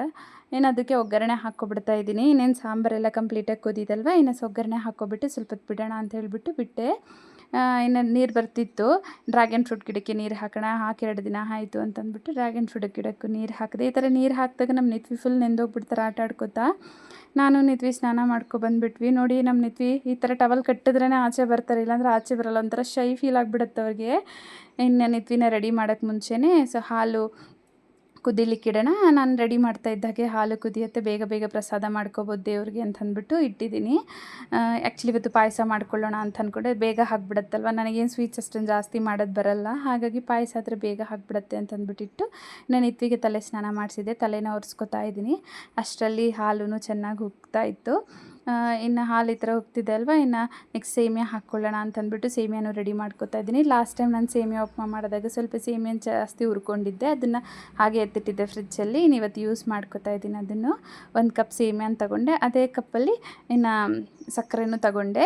ಟೇಸ್ಟ್ ಮಾಡಬಾರ್ದಲ್ವ, ಹಾಗಾಗಿ ಸ್ವಲ್ಪ ಆಲ್ಮೋಸ್ಟ್ ಸ್ವಲ್ಪ ಜಾಸ್ತಿ ಹಾಕ್ಕೊಂಡೆ. ನಾವು ಟೇಸ್ಟ್ ಎಲ್ಲ ಮಾಡಬಾರ್ದಲ್ಲ ದೇವ್ರಿಗೆ ಇಡ್ಲಿಕ್ಕೆ ಮುಂಚೆ, ಮತ್ತು ಕಮ್ಮಿ ಆದರೆ ಚೆನ್ನಾಗಿರಲ್ಲ ಅಂತಂದ್ಬಿಟ್ಟು ಹಾಕಿ ಇನ್ನು ಸ್ವಲ್ಪ ಏಲಕ್ಕಿ ಪೌಡ್ರನ್ನ ಹಾಕ್ಕೋತಾ ಇದ್ದೀನಿ. ಏಲಕ್ಕಿ ಪೌಡ್ರ್ ನಾನು ಏನು ಮಾಡ್ತೀನಿ ಅಂದರೆ ಸ್ವಲ್ಪ ಸಕ್ಕರೆ ಹಾಗೆ ಏಲಕ್ಕಿ ಹಾಕ್ಕೊಬಿಟ್ಟು ಮಿಕ್ಸಿಗಾಗಿ ಎತ್ತಿಟ್ಕೊಂಡಿರ್ತೀನಿ. ನನಗೆ ಯಾವಾಗ ಬೇಕೋ ಅವಾಗ ಯೂಸ್ ಮಾಡ್ಕೊತಾ ಇರ್ತೀನಿ. ಏಲಕ್ಕಿ ನಾವು ಡೈರೆಕ್ಟಾಗಿ ಹಂಗೆ ಹಾಕಿದ್ದೀವಿ ಅಂತಂದರೆ ಅಲ್ಲಲ್ಲಿ ಸಿಗ್ತಾ ಇರುತ್ತೆ, ಚೆನ್ನಾಗಿರಲ್ಲ, ಫ್ಲೇವರ್ ಇರಲ್ವಲ್ಲ. ಈ ಥರ ನುಣ್ಣಗೆ ಹಾಕ್ಬಿಟ್ರೆ ಮಿಕ್ಸ್ ಆಗಿಬಿಡುತ್ತೆ, ಫ್ಲೇವರು ತುಂಬ ಚೆನ್ನಾಗಿರುತ್ತೆ. ಪಾಯಸನೂ ರೆಡಿ ಆಯಿತು. ನೆಕ್ಸ್ಟ್ ದೇವ್ರಿಗೆ ಹೂವು ತಗೊಂಡೋಗೋಣ ಅಂತ ಬಂದೆ. ಇನ್ನು ನಾನು ಅದರಲ್ಲಿ ಸ್ವಲ್ಪ ಹೂವನ್ನ ಮುಡ್ಕೊಂಡೆ. ನೋಡಿ ಈ ಥರ ಹೂವು ಮುಡ್ಕೊಂಡ್ರೆ ಎಷ್ಟು ಚೆನ್ನಾಗಿ ಕಾಣ್ತೀವೋ ಅಲ್ವಾ. ಇನ್ನು ಹೂವು ತೊಗೊಂಡೋಗಿ ದೇವ್ರ ಮನೇಲಿ ಇಟ್ಬಿಟ್ಟು ನೆಕ್ಸ್ಟ್ ಹೊಸಲಿಗೆ ಅರ್ಶಿನ ಕುಂಕುಮ ಹಚ್ಕೊಳ್ಳೋಣ ಅಂತ ಹೇಳಿಬಿಟ್ಟು ಬಂದು ಅರ್ಶಿನ ಹಚ್ಕೋತಾ ಇದ್ದೀನಿ. ಆ್ಯಕ್ಚುಲಿ ನನಗೆ ಪ್ರತಿದಿನ ಈ ಥರ ಅರ್ಶಿನ ಹಚ್ಬಿಟ್ಟು ಪೂಜೆ ಮಾಡ್ಕೋಬೇಕು ಅಂತ ಅನಿಸುತ್ತೆ. ಬಟ್ ಏನು ಅಂದರೆ ನಿಂತಿರ್ತಾರಲ್ವ, ನಾವು ಅರ್ಶಿನ ಹಚ್ಲಿಕ್ಕೆ ಏನಾದರೂ ಬಂದಿದ್ದೀವಿ ಅಂತಂದರೆ ಅವ್ರು ಬಂದು ಎಲ್ಲ ತೊಳೆಯೋದು, ಇಲ್ಲಾಂದರೆ ಅದ್ರ ಮೇಲೆ ಬಂದು ಮಲಗಿಬಿಡ್ತಾರೆ, ಏನು ಬಟ್ಟೆ ಎಲ್ಲ ಅರ್ಶಿನ ಮಾಡ್ಕೊಬಿಡುತ್ತೆ, ಆಮೇಲೆ ಹೋಗಲ್ಲ ಅಂತಂದ್ಬಿಟ್ಟು ಇನ್ನು ನಾನು ಪ್ರತಿದಿನ ಹೊಸಲನ್ನ ಬಟ್ಟೆ ತೊಗೊಂಡು ಒರೆಸ್ಕೊಂಡು ತಾವ ಬಟ್ಟೆ ತೊಗೊಂಡು ಒರೆಸ್ಕೊಬಿಟ್ಟು ರಂಗೋಲಿ ಬಿಡಿಸ್ಕೊಂಡು ಪೂಜೆ ಮಾಡ್ಕೋತೀನಿ. ಬಟ್ ಅಟ್ಲೀಸ್ಟ್ ಈ ಥರ ವಾರ ದಿನ ಆದರೂ ಈ ಥರ ಮಾಡಿಕೊಂಡ್ರೆ ಚೆನ್ನಾಗಿರುತ್ತೆ. ಇನ್ ಕೇಸ್ ಅವ್ರು ಗಲೀಜು ಮಾಡಿದ್ರು ಮಾಡಲಿ ಬಿಡು ಅಂತಂದ್ಬಿಟ್ಟು ಈ ಥರ ವಾರ ದಿನ ಪೂಜೆ ಮಾಡ್ಕೋತೀನಿ. ಅರ್ಶಿನಲ್ಲೆಲ್ಲ ಹಚ್ಕೊಂಡು ಚೆನ್ನಾಗಿ ರಂಗೋಲಿ ಬಿಡಿಸ್ಕೊಂಡು ಇನ್ನು ಪೂಜೆ ಮಾಡಿಕೊಂಡು ಏನೋ ಒಂಥರ ಇವೆಲ್ಲ ಮಾಡಿದಾಗೆ ಒಂದು ಸ್ವಲ್ಪ ಪಾಸಿಟಿವ್ ವೈಬ್ ಬರುತ್ತೆ ಮನೆಯಲ್ಲಿ, ತುಂಬ ಚೆನ್ನಾಗಿರುತ್ತೆ. ಪ್ರತಿಯೊಂದು ಈ ಥರ ಮಾಡಿಕೊಂಡು ಮಾಡ್ತಾಯಿದ್ದರೆ ತುಂಬ ತಂಪಾಗೂ ಇರುತ್ತೆ ಮನಸ್ಸಿಗೆ. ಹಾಗಾಗಿ ನಾನು ರಂಗೋಲಿನ ಬಿಡಿಸ್ಕೊತಾ ಇದ್ದೀನಿ. ನಮ್ಮ ನಿತ್ವಿ ಆ್ಯಕ್ಚುಲಿ ಫ್ರೇಮಲ್ಲಿ ಇಲ್ಲ, ಅವರು ದೇವ್ರ ಮನೆಯಲ್ಲಿದ್ದಾರೆ. ಆ್ಯಕ್ಚುಲಿ ಅದಕ್ಕೆ ಈ ಫ್ರೇಮಲ್ಲಿ ಕಾಣಿಸ್ಕೊತಾ ಇಲ್ಲ. ಇನ್ ಕೇಸ್ ಬಂದಿದ್ದಾರೆ ಅಂದರೆ ನಾವು ಒಂದು ಕಡೆ ಹಾಕ್ತಾಯಿದ್ರೆ ಅವ್ರು ಇನ್ನೊಂದು ಕಡೆ ಒರೆಸ್ಕೊಂಡು ಹೋಗ್ತಾ ಇರ್ತಾರಷ್ಟೇ. ನಾವೇನು ಹೇಳಲಿಕ್ಕಾಗಲ್ಲ. ಏನಾದರೂ ಹೇಳಿದ್ದೀವಿ ಅಂದರೆ ಇನ್ನೂ ಸ್ವಲ್ಪ ಜಾಸ್ತಿ ಮಾಡ್ತಾರೆ. ಅದಕ್ಕೆ ಸುಮ್ಮನೆ ಅವ್ರು ದೇವ್ರ ಮನೇಲಿ ಕೂತಿದ್ರು, ನಾನು ಏನೂ ಮಾತಾಡ್ದಿರ ಸೈಲೆಂಟಾಗಿ ಅರ್ಶಿನ ಕುಂಕುಮನ ಇಟ್ಕೋತಾ ಇದ್ದೀನಿ. ನೋಡಿದ್ದಾರೆ ಅಂದರೆ ಬಂದೆಲ್ಲ ಚೆಲ್ಬಿಡ್ತಾರೆ ಅಂತಂದ್ಬಿಟ್ಟು. ನೋಡಿ ದೇವ್ರ ಮನೇಲಿ ಆಲ್ರೆಡಿ ಏನೋ ಕಿತಾಪತಿ ಮಾಡ್ಕೋತಾ ಇದ್ದಾರೆ. ನಾನು ನೆಕ್ಸ್ಟ್ ಇನ್ನು ದೇವ್ರ ಮನೇಲಿ ಬಂದು ಇನ್ನು ಪೂಜೆ ಮಾಡ್ಕೊಳ್ಳೋಣ ಅಂತ ಅಂದ್ಬಿಟ್ಟು ಮಲ್ಲಿಗೆ ಹೂವನ್ನ ಹಾಕ್ಕೋತಾ ಇದ್ದೀನಿ. ಈ ಮಲ್ಲಿಗೆ ಹೂವು ನಮ್ಮ ಗಾರ್ಡನಲ್ಲಿದೆ. ತುಂಬ ಫ್ರಾಗ್ನೆನ್ಸ್ ಅಂತೂ ಎಷ್ಟು ಚೆನ್ನಾಗಿ ಬರುತ್ತೋ, ಸಣ್ಣ ಮಲ್ಲಿಗೆ ಬರುತ್ತಲ್ವ, ಅದು ಫ್ರಾಗ್ನೆನ್ಸ್ ತುಂಬ ಚೆನ್ನಾಗಿ ಬರುತ್ತೆ. ಒಂದೆರಡು ಮಾಲೆನ ಕಟ್ಕೊಂಡಿದ್ದೆ, ಅವನ್ನ ಹಾಕ್ಬಿಟ್ಟು ಇನ್ನು ಚಿಕ್ಕ ಚಿಕ್ಕದಾಗಿ ಕಟ್ಟಿರೋವನ್ನ ಅಲ್ಲೊಂದು ಇಡೋಣ, ಚೆನ್ನಾಗಿ ಕಾಣುತ್ತೆ ಅಂತಂದ್ಬಿಟ್ಟು ಇಡ್ಕೊತಾ ಇದ್ದೀನಿ. ನಮ್ಮ ನಿತ್ವಿಗೆ ಪೂಜೆ ಮಾಡೋದಂದರೆ ಫುಲ್ ಇಂಟ್ರೆಸ್ಟ್. ನಾನು ಮಾಡ್ತಿರ್ತೀನಲ್ಲ, ಅವರು ನೋಡ್ತಾ ಇರ್ತಾರೆ. ಏನೋ ನೋಡಲಿ ಬಿಡು, ಅವರು ಇವಾಗ ನೋಡ್ತಾ ಇದ್ರೆ ಆಮೇಲೆ ಕಲಿತಾರೆ ಅಂತಂದ್ಬಿಟ್ಟು ಪಕ್ಕದಲ್ಲೇ ಕೂರಿಸ್ಕೊಂಡು ಎಲ್ಲವನ್ನೂ ಮಾಡ್ತಾ ಇರ್ತೀನಿ. ನನಗೇನೊಂದು ಆಸೆ ಅಂದರೆ, ಇವಾಗ ನಾವು ಮಾಡ್ತಿರ್ತೀವಲ್ವ, ನಿತ್ವಿ ಇನ್ನು ಸ್ವಲ್ಪ ದೊಡ್ಡವರಾದಮೇಲೆ ಅಮ್ಮ ಈಗ ಮಾಡ್ತಿದ್ರು ನಾವು ಈಗ ಮಾಡಬೇಕು ಅಂತ ಅವ್ರಿಗೆ ಅನಿಸುತ್ತೆ, ಮಾಡ್ತಾರೆ ಅಂತ ನನಗಿಷ್ಟ. ಆ್ಯಕ್ಚುಲಿ ನನ್ನ ಹಸ್ಬೆಂಡ್ಗೆ ಈ ಥರ ಪೂಜೆ ಮಾಡೋದು ಅದೆಲ್ಲ ತುಂಬ ಅಭ್ಯಾಸ ಇಲ್ಲ. ಅವ್ರು ಏನು ಅಂದರೆ ಅವ್ರಿಗೆ ದೇವ್ರ ಮೇಲೆ ಭಕ್ತಿ ನಂಬಿಕೆ ಎಲ್ಲ ಇರುತ್ತೆ. ಬಟ್ ಅವರೇನು ಅಂದರೆ ಮನಸ್ಸಲ್ಲಿ ಇರಬೇಕು ಎಲ್ಲ ಈ ಥರ ಪೂಜೆ ಮಾಡಿದ್ರೇನೇನ ಅಂತಾರೆ. ಹಾಗಾಗಿ ಅವ್ರು ನಾನು ಎಷ್ಟು ಕೇಳಿದ್ರು ಮಾಡಿ ಅಂದರೆ ಅವ್ರು ಮಾಡಲ್ಲ. ಬಟ್ ನನ್ನ ಮಗ ಮಾಡಲಿ ಅನ್ನೋ ಒಂದು ಆಸೆ ನನಗೆ. ಹಾಗಾಗಿ ಎಲ್ಲ ಈ ಥರ ಇನ್ವಾಲ್ವ್ ಮಾಡ್ಕೊಂಡು ಮಾಡ್ತಿದ್ರೆ ಅವ್ರಿಗೂ ಇಂಟ್ರೆಸ್ಟ್ ಬರುತ್ತೆ ಮಾಡಲಿಕ್ಕೆ ಅಂತಂದ್ಬಿಟ್ಟು ಪ್ರತಿಯೊಂದು ಸಲ ಮಾಡಿದಾಗೂ ಅವ್ರು ಏನೇ ತೀಟೆ ಮಾಡಿದ್ರು ಅವ್ರನ್ನ ಇಟ್ಕೊಂಡೆ ನಾನು ಏನು ಪೂಜೆ ಮಾಡ್ಕೋತಾ ಇರ್ತೀನಿ. ಅವರು ನೋಡ್ತಾ ಇರೋದು, ಹೂವು ಎಲ್ಲ ಎತ್ತಿ ಕೆಳಗಡೆ ಹಾಕೋದು ಮತ್ತೆ ಇಡೋದು ಆ ಥರ ಮಾಡ್ತಾ ಇರ್ತಾರೆ. ಯಾವಾಗೂ ಅಷ್ಟೇ ಮಕ್ಕಳು ನಮ್ಮನ್ನು ಒಂದು 10 ಸರಿನೋ 15 ಸರಿನೋ ನೋಡಿದ್ರೆ ನೆಕ್ಸ್ಟ್ ಟೈಮ್ ಅವರೇ ಮಾಡ್ಲಿಕ್ಕೆ ಪ್ರಯತ್ನ ಪಡ್ತಾರಲ್ವ. ಹಾಗಾಗಿ ನಾನು ನಿತ್ವಿನ ಪ್ರತಿ ಸಲ ಜೊತೆಯಲ್ಲೇ ಇಟ್ಕೊಂಡಿರ್ತೀನಿ. ಇನ್ನು ದೇವ್ರ ಮನೇಲಿ ಹೂವು ಎಲ್ಲ ಇಟ್ಬಿಟ್ಟು ಇನ್ನು ಹೊಸಲಿಗೆ ಹೂವು ಇಡೋಣ ಅಂತ ಹೇಳ್ಬಿಟ್ಟು ಇಡ್ತಾ ಇದ್ದೀನಿ. ನೋಡಿ ಅಲ್ಲಿಡಿ ಇಲ್ಲಿಡಿ ಅಂತ ಹೇಳ್ತಾ ಇದ್ದಾರೆ. ನಾವು ಇಟ್ಟಿರೋದು ನೋಡಿರ್ತಾರಲ್ವ ಅವರು. ನೆಕ್ಸ್ಟ್ ಅವರು ಹೇಳ್ತಾರೆ ಹಿಂಗೆ ಮಾಡಿ ಹಂಗೆ ಮಾಡಿ ಅಂತಂದ್ಬಿಟ್ಟು. ಇನ್ನು ಅಷ್ಟರಲ್ಲೇ ನಮ್ಮ ನಿತ್ವಿಗೆ ಮೂಡೆಲ್ಲ ಚೇಂಜ್ ಆಗಿಬಿಡ್ತು, ಅಳ್ಳಿಕ್ಕೆ ಶುರು ಮಾಡ್ತಿದ್ದಾರೆ. ಈಗ ಇನ್ನು ಕಂಕ್ಳಲ್ಲಿ ಹತ್ತು ಕೂತ್ಕೊಬಿಟ್ಟಿದ್ದಾರೆ, ಇನ್ನು ಇಳಿಯಲ್ಲ ಅವರು. ನೆಕ್ಸ್ಟ್ ದೇವ್ರಿಗೆ ಪಾಯಸ ಇಡೋಣ ಅಂತ ಅಂದ್ಬಿಟ್ಟು ನೈವೇದ್ಯವಾಗಿ ಹಾಕ್ಕೊಂಡು ಹೋಗೋಣ ಅಂತ ಬಂದುಬಿಟ್ಟು ಇನ್ನು ಪಾಯಸ ತೊಗೊಂಡೋಗಿ ದೇವ್ರ ಮನೇಲಿಟ್ಟು ಇನ್ನು ದೀಪ ಹಚ್ಚೋಣ ಅಂತಂದ್ಬಿಟ್ಟು ಎಣ್ಣೆನ ಹಾಕ್ಕೋತಾ ಇದ್ದೀನಿ. ಇವ್ರ ಮೂಡ್ ಚೆನ್ನಾಗಿದೆ ಅಂದರೆ ಚೆನ್ನಾಗಿ ಆಟ ಆಡ್ತಾರೆ, ಚೆನ್ನಾಗಿರ್ತಾರೆ. ಒಂದು ಸಲ ಅಳ್ಳಿಕ್ಕೆ ಶುರು ಮಾಡಿಬಿಟ್ಟಿದ್ದಾರೆ ಅಂದರೆ ಆಮೇಲೆ ಕಾಮ್ ಡೌನ್ ಮಾಡೋದು ತುಂಬ ಕಷ್ಟ, ಒಪ್ಕೊಳ್ಳೋದೇ ಇಲ್ಲ ನಾವು ಏನು ಹೇಳಿದ್ರೂ. ಇವಾಗ ಅಳ್ತಿದ್ರೆ ಆ್ಯಕ್ಚುಲಿ ನಾನು ಪೂಜೆ ಮಾಡೋವಾಗ ನಾನು ಅವ್ರನ್ನ ಕನ್ವಿನ್ಸ್ ಮಾಡ್ಕೋತಾ ಇನ್ನು ಕಡ್ಡಿ ಹಚ್ಕೊಡ್ತೀನಿ ಪೂಜೆ ಮಾಡುವಂತೆ ಹಾಗೆ ಹೇಗೆ ಹೇಳ್ತಿದ್ರು ಕೇಳ್ತಾನೆ ಇಲ್ಲ. ಹಳ್ಳಿಗೆ ಶುರು ಮಾಡಿಬಿಟ್ಟಿದ್ದಾರೆ ಜೋರಾಗಿ. ಇನ್ನು ಅವ್ರನ್ನ ಕನ್ವಿನ್ಸ್ ಮಾಡ್ಕೊತ ಪೂಜೆ ಮಾಡೋಣ ಅಂತ ಹೇಳ್ಬಿಟ್ಟು ಮಾಡ್ತಾಯಿದ್ದೀನಿ. ಒಂದು 9 ಗಂಟೆ 10 ಗಂಟೆ ಒಳಗಡೆ ಪೂಜೆ ಮಾಡ್ಕೊಬಿಟ್ರೆ ಚೆನ್ನಾಗಿರುತ್ತೆ. ಆಮೇಲೆ ಮಾಡಬೇಕು ಅಂದರೆ ಅಷ್ಟೊಂದು ಚೆನ್ನಾಗಿರಲ್ಲ, ಬಿಸಿಲು ಬಂದುಬಿಟ್ಟಿರುತ್ತಲ್ವ. ಒಂದು 9-10 ಒಳಗಡೆ ಆದರೆ ಚೆನ್ನಾಗಿರುತ್ತೆ ಅಂತ ಅಂದ್ಬಿಟ್ಟು ಪೂಜೆ ಮಾಡ್ಕೊಳ್ಳೋಣ ಅಂತ ಹೇಳ್ಬಿಟ್ಟು ನಾನಿನ್ನು ಮಾಡ್ಕೋತಾ ಇದ್ದೇನೆ. ನಮ್ಮ ನಿತ್ವಿ ಕೇಳ್ತಿದ್ರೆ ಬೇಡ ಅಂತಂದ್ಬಿಟ್ಟು ಅಳ್ತಿದ್ದಾರೆ. ಇನ್ನು ಸ್ವಲ್ಪ ಹಾಗೆ ಹೀಗೆ ಕನ್ವಿನ್ಸ್ ಮಾಡಿಬಿಟ್ಟು ಮತ್ತೆ ಕೊಟ್ಟೆ ಮಾಡಿದ್ರು. ಇನ್ನು ಹೊಸಲಿಗೂ ಪೂಜೆ ಮಾಡ್ಕೊಬಿಟ್ಟು ಇನ್ನು ತುಳಸಿ ಗಿಡಕ್ಕೂ ಪೂಜೆ ಮಾಡ್ಕೊಬಿಟ್ಟೆ. ಇನ್ನು ಪಾಯಸ ಮಾಡಿದ್ವಲ್ಲ ನೈವೇದ್ಯವಾಗಿ ಅದನ್ನು ತಿನ್ಕೊಳ್ಳೋಣ ಅಂತ ಅಂದ್ಬಿಟ್ಟು ನಾನು ನಿತ್ವಿ ತಿಂತಾಯಿದ್ದೀವಿ. ನಮ್ಮ ನಿತ್ವಿಗೆ ಸ್ವೀಟ್ಸ್ ಅಂದರೆ ತುಂಬ ಇಷ್ಟ. ನಾನು ಕಂಪ್ಲೀಟ್ಲಿ ನಾನ್ ವೆಜಿಟೇರಿಯನ್. ನನ್ನ ಮಗು ಹೇಗಂದರೆ ಅವ್ರು ಕಂಪ್ಲೀಟಾಗಿ ಸ್ವೀಟ್ಸ್ ಅಂದರೆ ಇಷ್ಟ. ಅವ್ರು ನಾನ್ ವೆಜ್ ತಿನ್ಲಿಕ್ಕೆ ಅಷ್ಟೊಂದು ಇಷ್ಟಪಡಲ್ಲ, ತುಂಬ ರೇರ್ ತಿನ್ನೋದು. ಬಟ್ ಸ್ವೀಟ್ಸ್ ಅದು ತುಂಬ ಇಷ್ಟವಾಗಿ ತಿಂತಾರೆ. ನಾನು ಅವ್ರು ಏನು ತಿನ್ಬೇಕಂದ್ರೂ ಬೇಡ ಅನ್ನಲ್ಲ, ಬಟ್ ಸ್ವಲ್ಪ ಲಿಮಿಟೆಡ್ ಕ್ವಾಂಟಿಟಿಯಲ್ಲಿ ಕೊಡ್ತೀವಿ. ನಾನು ಮಧ್ಯದಲ್ಲಿ ತಿಂದ್ಬಿಡ್ತಿದ್ರೆ ಹಠ ಮಾಡ್ತಿದ್ದಾರೆ, ನೀವು ತಿಂದ್ಬಿಡ್ತಿದ್ರೆ ಯಾಕೆ ನನಗೆ ಬೇಕಲ್ವ ನನಗೆ ಕೊಡಿ ಅಂತಂದ್ಬಿಟ್ಟು. ಸ್ವಲ್ಪ ಕೆಮ್ಮು ಬಂದುಬಿಡುತ್ತಲ್ಲ ಸ್ವೀಟ್ ಜಾಸ್ತಿ ತಿಂದರೆ ಅಂತಂದ್ಬಿಟ್ಟು ಜಾಸ್ತಿ ಕೊಡಿದ್ರೆ ಚಿಕ್ಕ ಚಿಕ್ಕದಾಗಿ ತಿನ್ನಿಸ್ಕೊತಾ ಇದ್ದೀನಿ. ಅವ್ರು ಏನು ತಿನ್ನಬೇಕಂದ್ರೂ ಅಡ್ಡ ಹೇಳಲ್ಲ, ಬಟ್ ಸ್ವಲ್ಪ ಕಮ್ಮಿ ಕ್ವಾಂಟಿಟಿಯಲ್ಲಿ ಕೊಟ್ಟು ತಿನ್ನಲಿಕ್ಕೆ ಅಂತ ಹೇಳ್ತೀನಿ. ಫುಲ್ ಖುಷಿಯಿಂದ ತಿಂತಾಯಿದ್ದಾರೆ, ತುಂಬ ಇಷ್ಟ ಅವ್ರಿಗೆ ಸ್ವೀಟ್ಸ್ ಅಂದರೆ. ಇನ್ನೆಲ್ಲ ಊಟ ಎಲ್ಲ ತಿನ್ಕೊಬಿಟ್ಟು ಸ್ವಲ್ಪ ಆಟ ಆಡಿಕೊಂಡು ಇನ್ನು ಅವ್ರು ಮಲ್ಕೊಬಿಟ್ರು. ಇನ್ನು ಅವ್ರು ಮಲಗಿದಾಗೆ ನಮ್ಗೆ ಬೇರೆ ಕೆಲಸ ಎಲ್ಲ ನಡೆಯೋದು. ಇನ್ನು ಇನ್ ಕೇಸ್ ಅವ್ರು ಇದ್ದಾರೆ ಅಂದರೆ ನಡೆಯುತ್ತೆ ಕೆಲಸ, ಬಟ್ ಸ್ವಲ್ಪ ಕಷ್ಟವಾಗಿ ನಡೆಯುತ್ತೆ. ಅವ್ರನ್ನ ಕಿರ್ಚಾಡ್ತಾನೇ ಇರಬೇಕು. ಬಿಕಾಸ್ ಹೇಳೋಕ್ಕಾಗಲ್ವಲ್ಲ, ಎಲ್ಲೋಗಿ ಬಿದ್ದೋಗ್ಬಿಟ್ಟು ಪೆಟ್ಟು ಮಾಡ್ಕೊಬಿಡ್ತಾರೆ, ಅವ್ರಿಗೇನೂ ಗೊತ್ತಾಗಲ್ಲ. ಮತ್ತು ಅವ್ರಿಗೇನಾದರೂ ಆಗಿದೆ ಅಂದರೆ ನಾವು ನಮ್ಮ ಮನಸ್ಸಿಗೆ ತಾನೇ ತುಂಬ ಬೇಜಾರಾಗೋದು, ಅಯ್ಯೋ ಮಗುಗೆ ಹಿಂಗೆ ಆಗ್ಬಿಡ್ತು ಅಂತಂದ್ಬಿಟ್ಟು. ಇನ್ನು ಹಾಗಾಗಿ ಅವ್ರನ್ನ ಸ್ವಲ್ಪ ಹುಷಾರಾಗಿ ನೋಡ್ಕೋಬೇಕು. ನೋಡಿ ಸ್ವಲ್ಪತ್ತೇ ಆಗಿದ್ದು ಅವ್ರು ಮಲಗಿ ಎಷ್ಟು ಬೇಗ ಎದ್ಕೊಬಿಟ್ಟಿದ್ದಾರೋ. ಆಲ್ಮೋಸ್ಟ್ ಒಂದು 11ಗೆ ಹಾಗೆ ಮಲಗಿದ್ದಾರೆ, 12:30ಗೆಲ್ಲ ಎದ್ಕೊಬಿಟ್ಟಿದ್ದಾರೆ. ಇನ್ನೂ ನಿದ್ದೆ ಬರ್ತಾ ಇದ್ದಕ್ಕಿದೆ. ಮತ್ತು ನಿದ್ದೆ ಮಾಡಿ ಅಂದರೆ ನಿದ್ದೆ ಮಾಡಿದ್ರೆ ಹಾಗೇ ಇದ್ದರು. ಇನ್ನು ಎತ್ಕೊಂಡು ಸ್ವಲ್ಪ ಹೊತ್ತು ಮುದ್ದಾಡಿಸ್ಕೊಂಡು ನೆಕ್ಸ್ಟ್ ಊಟ ಮಾಡಿಸೋಣ ಅಂತ ಅಂದ್ಬಿಟ್ಟು ಕೂರಿಸ್ಕೊಂಡಿದ್ದೀನಿ. ಇವ್ರದ್ದು ಒಂದೊಂದು ದಿನ ಒಂದೊಂದು ಸ್ಟೈಲು. ಒಂದಿನ ಅವ್ರ ಪಾಡಿಗೆ ಅವ್ರು ತಿನ್ಕೊಬಿಡ್ತಾರೆ, ಒಂದೊಂದು ದಿನ ತಿನ್ನಿಸ್ಲಿಕ್ಕೆ ಹೇಳ್ತಾರೆ. ಇವತ್ತು ತುತ್ತಿಡಿ ಕೈಗೆ ತಿನ್ಕೋತೀನಿ ಅಂತಂದರು. ಏನಾಯ್ತಲ್ಲ ಅಂತ ಹೇಳ್ತಿದ್ರು. ಒಂದು 2 ತುತ್ತು ಚೆನ್ನಾಗಿ ತಿನ್ಕೊಂಡ್ರು, ಇನ್ನು 3ನೇ ತುತ್ತು ಬಿಸಾಕ್ಬಿಡ್ತಿದ್ದಾರೆ. ಅದೇ ಒಂದು ಸ್ವಲ್ಪ ಮೂಡ್ ಚೆನ್ನಾಗಿದ್ರೆ ಎಲ್ಲ ಚೆನ್ನಾಗಿರುತ್ತೆ, ಇಲ್ಲಾಂದರೆ ಫುಲ್ ತೀಟೆ, ಏನೂ ಮಾಡಲಿಕ್ಕಾಗಲ್ಲ. ಇನ್ನು ಊಟ ಎಲ್ಲ ಮಾಡಿಸ್ಕೊಬಿಟ್ಟು ಇನ್ನು ಊಟ ಎಲ್ಲ ಮಾಡಾದಮೇಲೆ ನೆಕ್ಸ್ಟ್ ನಮ್ಮ ಆಫ್ಟರ್ನೂನ್ ರೊಟೀನ್ ಅಂತೂ ಫುಲ್ ಆಟ ಆಡೋದು. ಇನ್ನು ಅವ್ರನ್ನ ಸೈಕಲಲ್ಲಿ ಕೂರಿಸ್ಕೊಂಡು ಆಟ ಆಡಿಸ್ತಾರದು. ನನ್ನ ಕೂರಿಸ್ಕೊಂಡಿದ್ದಾರೆ, ನೀವು ಕೂತ್ಕೊಂಡು ಓಡಿಸಿ ಅಂತಂದ್ಬಿಟ್ಟು. ಇನ್ನು ನಾನು ಬೇಡ ಬಿಡು ನೀನೇ ಓಡಿಸು, ನಾನು ವೀಡಿಯೋ ತೆಗೆದು ಪಪ್ಪಾಗೆ ತೋರಿಸ್ತೀನಿ ಅಂತ ಹೇಳಿದ್ರೆ ಇನ್ನು ಶೋ ಆಫ್ ಕೊಡ್ತಿದ್ದಾರೆ ಓಡಿಸ್ತಾ, ಹಾಗೆ ನನಗೆ ಬರುತ್ತೆ ನೋಡಿ ಅಂತ. ಮುಂಚೆಲ್ಲ ನಿತ್ವಿಗೆ ಓಡಿಸ್ಲಿಕ್ಕೆ ಅಷ್ಟೊಂದು ಬರ್ತಿರ್ಲಿಲ್ಲ, ಚಿಕ್ಕವರಲ್ವ. ಬಟ್ ಈಗ ಚೆನ್ನಾಗಿ ಅಭ್ಯಾಸ ಮಾಡ್ಕೊಬಿಡ್ತಿದ್ದಾರೆ ಓಡಿಸೋದು ಎಲ್ಲದನ್ನು. ಇನ್ನು ನೆಕ್ಸ್ಟ್ ಇನ್ನು ಆಚೆ ಕಡೆ ಹಾಗೆ ಆಟ ಆಡಿಸ್ಕೊತಾ ಇದ್ದೆ, ಬಿಸಿಲೇನು ಜಾಸ್ತಿ ಇರಲಿಲ್ಲ, ಹಾಗಾಗಿ ಅವ್ರನ್ನ ಆಟ ಆಡಿಸ್ಕೊಂಡು ಇನ್ನು ಸ್ವಲ್ಪ ಹೊತ್ತು ಹಾಗೆ ನಾನು ಆಚೆನೇ ಕೂತ್ಕೊಂಡಿದ್ದೆ. ಇನ್ನು ನೆಕ್ಸ್ಟ್ ಡ್ರ್ಯಾಗನ್ ಫ್ರೂಟ್ ಹಣ್ಣಾಗಿತ್ತಲ್ವ, ಅದನ್ನು ತಿನ್ಕೊಳ್ಳೋಣ ಅಂತಂದ್ಬಿಟ್ಟು ತಿನ್ಕೋತಾ ಇದ್ದೀವಿ. ಇನ್ನು ನಾನು ಡ್ರ್ಯಾಗನ್ ಫ್ರೂಟ್ನ ತಿನ್ಕೋತಾ ನಿತ್ವಿಗೂ ತಿನ್ನಿಸ್ತಾ ಇದ್ದೀನಿ. ನಮ್ಮ ನಿತ್ವಿ ಏನಂದರೆ ಮನೇಲಿರೋದು ತಿನ್ನಲ್ಲ. ಆ್ಯಕ್ಚುಲಿ ಡ್ರ್ಯಾಗನ್ ಫ್ರೂಟ್ ತುಂಬ ದಿನದಿಂದ ಬರ್ತಿದೆ ಅಲ್ವಾ, ನಾವು ಯಾವಾಗ ಕೊಟ್ಟರು ಬೇಡ ಬೇಡ ಬೇಡ ಅಂತಿದ್ರು. ಬಟ್ ಇವತ್ತೇನು ತಿಂತಿದ್ದಾರೆ. ಇದೇ ಒಂದೊಂದು ಸಲ ಮೂಡ್ ಚೆನ್ನಾಗಿ ಬರುತ್ತೆ ಅವಾಗ ತಿನ್ಕೊಬಿಡ್ತಾರೆ. ಇಷ್ಟು ದಿನ ಕೊಡ್ತಿದ್ರೆ ಬೇಡ ಅಂತ ಹಠ ಮಾಡ್ತಿದ್ರು. ಇನ್ನು ಇವತ್ತು ತಿಂತೀನಿ ಅಂದಿದ್ದಕ್ಕೆ ಅವ್ರಿಗೂ ತಿನ್ನಿಸ್ದೆ. ಇನ್ನು ಸ್ವಲ್ಪ ಹೊತ್ತು ಬುಕ್ಸ್ ಹತ್ರ ಆಟ ಆಡ್ತಿದ್ರು. ನಾವೇನಾದರೂ ಟೀಪಾಲ್ ಇಟ್ಟಿರ್ತೀವಲ್ವ, ಅದನ್ನೆಲ್ಲ ಕಿತ್ಕೊಬಿಟ್ಟು ಸ್ವಲ್ಪ ಹೊತ್ತು ಆಟ ಆಡ್ತಿರ್ತಾರೆ. ಕಿತ್ತಲಿ ಬಿಡು, ಆಮೇಲೆ ಎತ್ತಿಟ್ಕೋಬೋದು, ಸ್ವಲ್ಪ ಹೊತ್ತು ಆಟ ಆಡಲಿ ಅಂತಂದ್ಬಿಟ್ಟು ನಾನು ಸುಮ್ಮನೆ ಹಾಗೆ ಬಿಟ್ಟೆ, ಆಟ ಆಡಲಿ ಬಿಡು ಅಂತ. ನೆಕ್ಸ್ಟ್ ಇನ್ನು ಸಂಜೆ ಒಂದು 3:30-4 ಗಂಟೆ ಹಾಗೆ ಆಗ್ತಿದೆ.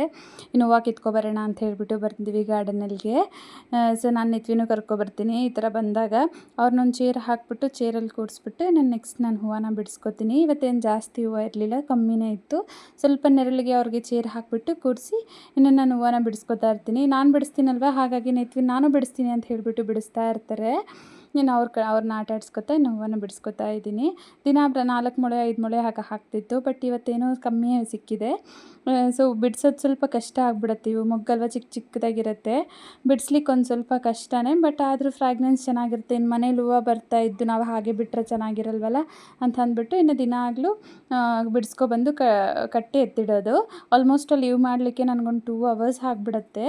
ಇನ್ನು ಕರೆಂಟ್ ಹೋಗಿ ಬಂತು, ಹಾಗಾಗಿ ರಿಮೋಟ್ ಎತ್ಕೊಡು ನಿತ್ವಿ ಅಂದರೆ ಓಡೋಗಿ ಎತ್ಕೊಬಂದು ಕೊಡ್ತಿದ್ದಾರೆ. ಈ ನಡುವೆ ನಾವೇನಾದರೂ ಕೆಲಸ ಹೇಳಿದ್ರು ನಿತ್ವಿ ಚೆನ್ನಾಗಿ ಅರ್ಥ ಮಾಡಿಕೊಂಡು ಮಾಡ್ತಿದ್ದಾರೆ. ಇನ್ನು ಹೂವನೂ ಕಟ್ಟಾಯಿತು. ಎಲ್ಲ ಒಂದು 2 ಮೊಳೆ ಆಗಿದೆ ಇವತ್ತಷ್ಟು, ಜಾಸ್ತಿ ಏನೂ ಆಗಿರಲಿಲ್ಲ. ಕಟ್ಬಿಟ್ಟು ಎತ್ತಿಟ್ಟು ಇನ್ನು ನೆಕ್ಸ್ಟ್ ಸಂಜೆ ಕೆಲಸ ಇರುತ್ತಲ್ವ, ಕಸ ಗುಡಿಸ್ಕೊಂಡು ಮನೆ ಒಳಗಡೆ ಆಚೆಗಡೆ ಎಲ್ಲ ಕಸ ಗುಡಿಸ್ಬಿಟ್ಟು ನೆಕ್ಸ್ಟ್ ಇನ್ನು ಪಾತ್ರೆ ಇತ್ತು ಅವನು ತೊಳೆದ್ಬಿಟ್ಟು ಇನ್ನು ಮುಖ ತೊಳ್ಕೊಬಂದು ದೇವ್ರಿಗೆ ಪೂಜೆ ಮಾಡೋಣ ಅಂತ ಅಂದ್ಬಿಟ್ಟು ದೇವ್ರಿಗೇನು ಪೂಜೆ ಮಾಡ್ಕೊಬಿಟ್ಟೆ. ತುಂಬ ಪೀಸ್ಫುಲ್ಲಾಗಿತ್ತು ಪೂಜೆ ಮಾಡಾದ್ಮೇಲೆ. ಈವ್ನಿಂಗ್ ನೋಡಿ ಹೇಗಿದೆಯೋ ನಮ್ಮ ಮನೆ ಹತ್ರ ಒಂಥರ ಬರ್ತ್ ಸೌಂಡಿಂದ ತುಂಬ ಚೆನ್ನಾಗಿ ಪ್ಲೆಸೆಂಟಾಗಿರುತ್ತೆ. ಇನ್ನು ಡ್ರ್ಯಾಗನ್ ಫ್ರೂಟಲ್ಲಿ ಡ್ರ್ಯಾಗನ್ ಪ್ಲ್ಯಾಂಟ್ ಇದಲ್ವ, ಅದರಲ್ಲೂ ಒಂದು ಕಾಯಿ ಹಣ್ಣಾಗಿತ್ತು. ಅದನ್ನು ನಾಳೆ ಹಾರ್ವೆಸ್ಟ್ ಮಾಡ್ಕೊಳ್ಳೋಣ ಅಂತ ಅಂದ್ಬಿಟ್ಟು ಇನ್ನು ಹಾಗೆ ಸ್ವಲ್ಪ ಹೊತ್ತು ಓಡಾಡ್ಕೊತಾ ಆಮೇಲೆ ನಿತ್ವಿನೂ ಸ್ನಾನ ಮಾಡಾಯಿತು. ಬಂದು ಆಚೆ ಕೂತ್ಕೊಂಡಿದ್ದೀವಿ. ಸೊ ಇಲ್ಲಿಗೆ ವ್ಲಾಗ್ನ ಮುಗಿಸೋಣ. ಹೇಗಿದೆ ಅಂತ ಅಂದ್ಬಿಟ್ಟು ನನಗೆ ಕಮೆಂಟ್ಸಲ್ಲಿ ತಿಳಿಸಿ. ನಮ್ಮ ಮಾರ್ನಿಂಗ್ ಟು ಈವ್ನಿಂಗ್ ರೊಟೀನ್ ಹೀಗಿರುತ್ತೆ. ನಿತ್ವಿ ಜೊತೆ ಮನೆ ಕೆಲಸ ಮಾಡಿಕೊಂಡು ಇನ್ನು ಅವ್ರನ್ನ ನೋಡಿಕೊಂಡು. ಸೊ ನಿಮಗೆ ವಿಡಿಯೋ ಹೇಗೆ ಅನಿಸ್ತು ಅಂತ ಹೇಳಿಬಿಟ್ಟು ಕಮೆಂಟ್ ಮೂಲಕ ತಿಳಿಸಿ. ಇನ್ನು ನೋಡ್ತಾ ನನ್ನ ಚಾನಲ್ನ ಯಾರಾದರೂ ಸಬ್ಸ್ಕ್ರೈಬ್ ಮಾಡ್ಕೊಂಡಿಲ್ಲ ಅಂದರೆ ಸಬ್ಸ್ಕ್ರೈಬ್ ಮಾಡ್ಕೊಳ್ಳಿ. ಬಾಯ್.